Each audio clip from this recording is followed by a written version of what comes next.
तो हेलो दोस्तों, एक बार फिर से स्वागत है आपके अपने चैनल स्टडी विद राज में। तो दोस्तों, आज मैं आपके लिए एक टॉपिक लेकर आया हूँ जिसमें परिवार, सामाजिक बुराइयां, वस्त्र एवं आवास से 20 मोस्ट इम्पोर्टेंट क्वेश्चन लेकर आया हूँ जो आपके आने वाले रिट एग्जाम में बहुत ही इम्पोर्टेंट बनने वाले हैं। तो दोस्तों, इस इन टॉपिक में से रिट एग्जाम में एक ना एक क्वेश्चन हमेशा पूछा जाता है। तो दोस्तों, वीडियो पूरा देखना और वीडियो अच्छा लगे तो लाइक एंड चैनल को सब्सक्राइब जरूर करना। तो दोस्तों, आज का हमारा पहला क्वेश्चन है, भारत में लड़के व लड़कियों के विवाह की न्यूनतम आयु क्या है। तो दोस्तों, भारत में लड़के की विवाह की आयु 21 व लड़कियों की विवाह की आयु 18 वर्ष राज्य सरकार द्वारा तय की गई है। तो दोस्तों, हमारा फर्स्ट जो आंसर है 21 व 18 वर्ष वो सही हो जाएगा।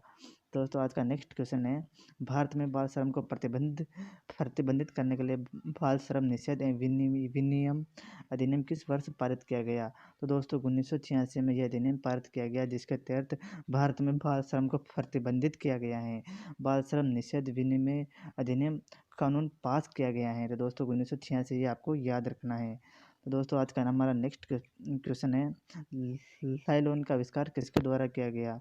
तो दोस्तों, लाइलॉन का आविष्कार जो है वालेस कैरोथर्स द्वारा किया गया। दोस्तों, वालेस कैरोथर्स द्वारा लाइलॉन का आविष्कार किया गया, ये भी आपको याद रखना है। दोस्तों, तो हमारा नेक्स्ट प्रश्न है, कौन सा सुमेलित नहीं है। तो दोस्तों, वस्त्रों के प्रकार दिए गए हैं और राज्य दिए गए हैं, तो आपको इनमें से पहचाना है कौन सा सम्मिलित नहीं किया। दोस्तों, पीर नामक जो वस्त्र है ये जम्मू कश्मीर का है, ये भी हमारा आंसर सही है।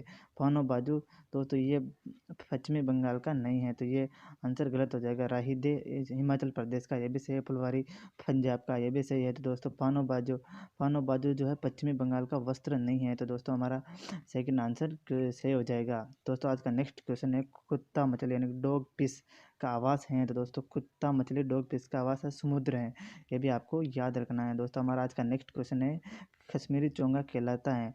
तो दोस्तों, फिरन जो है कश्मीरी चोंगा कहलाता है, ये भी आपको याद रखना है। आने वाले एग्जाम में ये क्वेश्चन आ सकता है, इसलिए आपको ये याद रखना है। दोस्तों, बंदर, शेर, चूहे के घर खरमसे हैं। तो दोस्तों, बंदर जो है पेड़ में रहता है, शेर गुफा में रहता है, चूहे बिल में रहता है, तो सी आंसर आपका सही हो जाएगा। तो पेड़, गुफा एवं बिल, ये बंदर, शेर और चूहे कर्म से इन्हीं में इन्हीं यही इनका निवास स्थान है, ये इनका आवास स्थान है, तो ये आपको याद रखना है। दोस्तों, आज का हमारा नेक्स्ट क्वेश्चन, निम्नलिखित में से कौन सी सामग्री घर बनाने में काम नहीं आती है।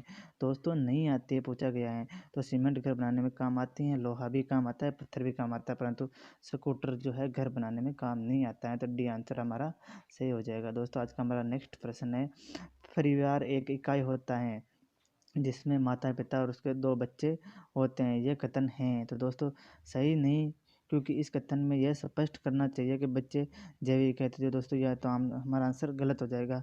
सही नहीं, क्योंकि परिवार कई प्रकार के होते हैं तथा परिवार को केवल एक प्रकार में वर्गीकृत नहीं किया जा सकता।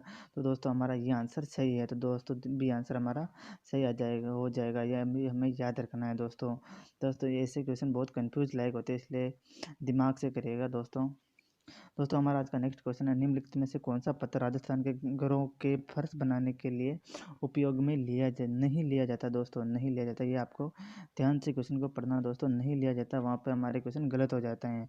तो दोस्तों, संगमरमर जो है राजस्थान में प्रयोग होते हैं, कोटा स्टोन, सैंड स्टोन, ये सब राजस्थान के घरों में फर्श में लगाने के लिए ये पत्थर प्रयोग में किया जाता है, जबकि घिया पत्थर, सेल खेड़ी, ये राजस्थान में प्रयुक्त नहीं किया जाता, इसलिए हमारा सी आंसर सही हो जाएगा।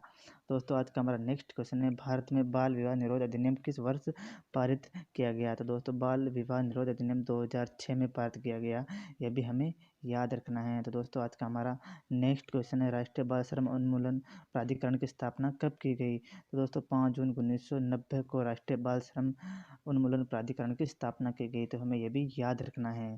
तो दोस्तों, आज का हमारा नेक्स्ट क्वेश्चन है, एकल परिवार से तात्पर्य है। दोस्तों, एकल परिवार से तात्पर्य है कि वह परिवार जिसमें माता पिता है उनके बच्चे रहते हो, उससे एकल परिवार कहते हैं। तो परिवार जिसमें माता और उनके बच्चे रहते हैं, तो हमारा भी आंसर सही हो जाएगा। दोस्तों, संयुक्त परिवार किसे कहते हैं। संयुक्त परिवार जिनमें माता पिता, बच्चे, दादा दादी आदि रहते हैं, उनको संयुक्त परिवार कहते हैं, ये भी आपको याद रखना है। तो दोस्तों, हमारा आज का 14वां क्वेश्चन है, सामाजिक संरचना की केंद्रीय इकाई है। तो दोस्तों, सामाजिक संरचना की केंद्रीय इकाई जो परिवार कहलाती हैं, यह भी हमें याद रखना है। दोस्तों, आज का हमारा 15वां क्वेश्चन है, बच्चों एवं वृद्ध माता पिता की उचित देखभाल होती हैं।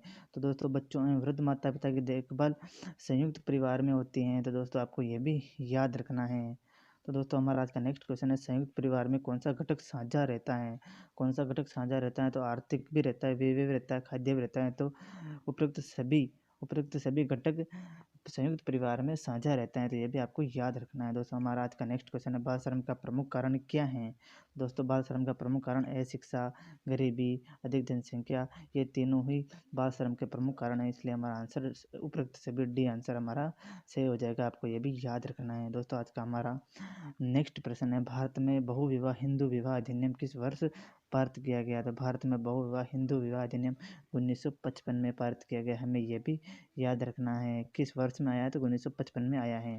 दोस्तों आज का हमारा 19वां क्वेश्चन है, देश में बाल अधिकारों के संरक्षण हेतु राष्ट्रीय आयोग की स्थापना कब की गई? तो दोस्तों 2007 में देश में बाल अधिकारों के संरक्षण हेतु राष्ट्रीय आयोग की स्थापना की गई। यह भी हमें याद रखना है। दोस्तों आज का हमारा अंतिम प्रश्न है, तंबाकू या तंबाकू जनित पदार्थ में पाए जाने वाला हानिकारक अम्ल है।